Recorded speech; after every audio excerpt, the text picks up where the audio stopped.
తల్లిదండ్రులైనటువంటి మనము ముందుగా దేవునికి సమర్పించాలి. మన యొక్క ఆస్తిపాస్తులు, మన యొక్క దేవుడిచ్చినటువంటి అనుగ్రహాలు, దేవుని యొక్క అనేకమైనటువంటి జీవితాన్ని ముందుగా దేవునికి సమర్పించాలి. నా యొక్క సమయాన్ని, నేను సంపాదించినటువంటి పేరు ప్రఖ్యాతలను, నేను సంపాదించినటువంటి ఆస్తిపాస్తులను దేవునికి సమర్పించడానికి నేను సిద్ధంగా ఉన్నానా?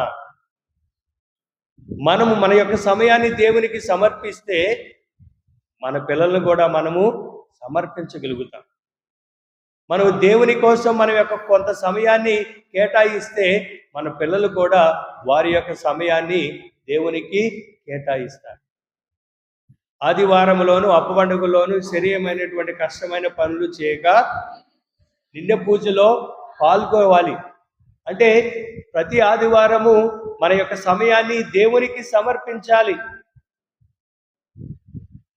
మన యొక్క ప్రతి ఒక్క విషయాన్ని, ప్రతి ఒక్క సంతానాన్ని, మనము కలిగినటువంటి ప్రతి ఒక్క విషయాన్ని దేవునికి మొట్టమొదటిగా మనం అర్పించాలి.